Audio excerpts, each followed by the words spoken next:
Je pense qu'il y a des gens qui sont juste pas humains.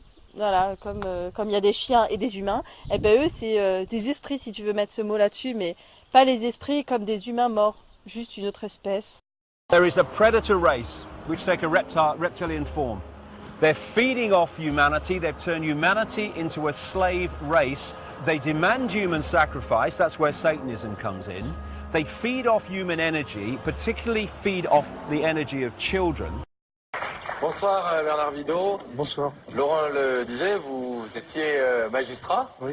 Vous avez présidé un tribunal, oui. Et puis vous avez décidé en 1976 d'écrire un livre sur ces témoignages d'enlèvement dont on vient de voir quelques exemples.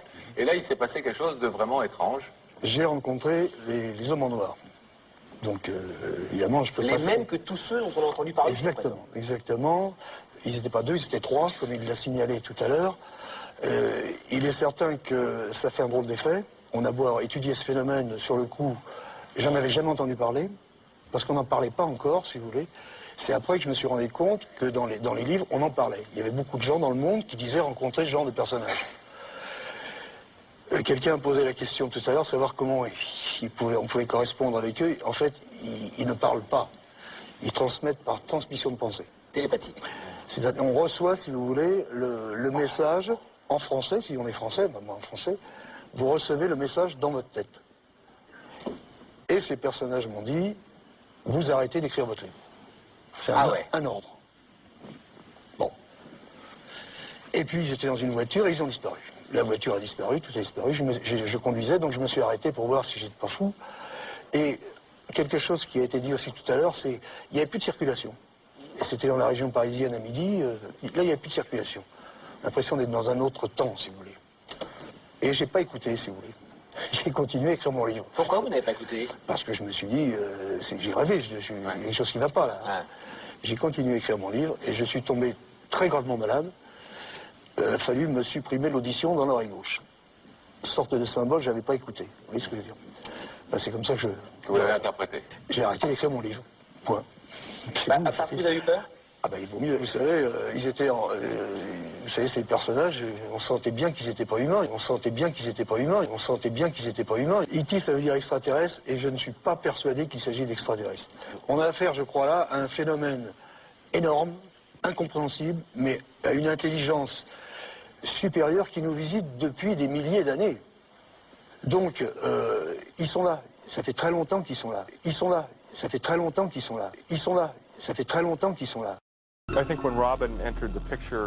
Lorsque Robin a fait son entrée, il a apporté un élément beaucoup plus sinistre à leur tâtonnement dans le monde occulte.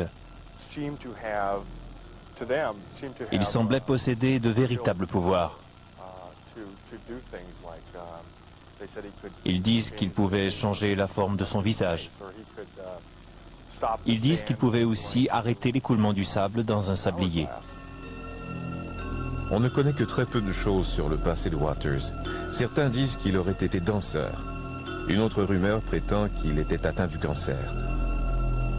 Quoi qu'il en soit, tous s'accordent pour dire qu'il vient d'un endroit sinistre. Il a quelque chose de différent, et les femmes tombent sous son charme. Avant Patricia, il y en a eu une autre. Elle lui a dit qu'elle ne pouvait pas avoir d'enfant.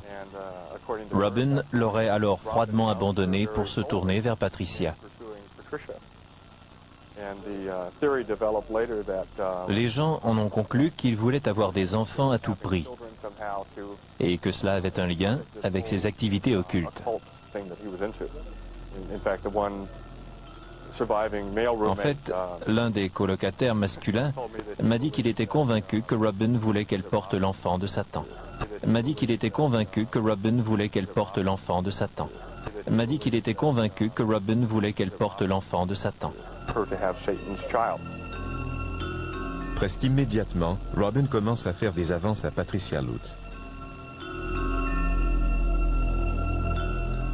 Il a fort probablement orchestré mon voyage pour m'éloigner de la ville. Et c'est à ce moment qu'il a mis son emprise sur Patricia. Il devait se débarrasser de moi pour atteindre Patricia. Quand il descend de l'avion à son retour à Los Angeles, Il est déjà trop tard. Ce qu'il voit à l'aéroport lui révèle aussitôt que Patricia est profondément, peut-être même irrémédiablement sous l'influence de Waters. Ils sont venus me chercher à l'aéroport. Ils étaient chauves tous les deux. Patricia s'était rasé la tête comme lui. À partir de ce moment, Patricia entre dans le monde sinistre de Robin Waters. Elle est toujours à ses côtés. Il a un contrôle absolu sur elle. Il vit avec elle dans sa chambre, à l'arrière de la maison de Hollywood. Peu de temps après, elle annonce qu'elle est enceinte. Patricia reste enfermée dans sa chambre avec Robin pendant des jours entiers, à pratiquer des rituels et à s'enfoncer dans le monde des ombres. Elle n'a jamais eu le moindre penchant pour la sorcellerie, l'occulte, le satanisme, peu importe comment vous appelez ce qu'il faisait. Tout à coup, c'était le revirement complet et elle était devenue sa complice. Tous ceux qui étaient présents disent qu'à un moment, la véritable raison de la venue de Robin sur Terre est devenue apparente. Il leur a montré ses différents visages, qui il avait été lors de ses vies antérieures, qui il avait été lors de ses vies antérieures, qui il avait été lors de ses vies antérieures. Son visage passait de celui d'un homme à celui d'une femme. Puis, il leur a montré qu'il était un démon. Il leur a montré qu'il était un démon. Il leur a montré qu'il était un démon. ¿Cómo quiere que el mundo recuerde a Hugo Chávez?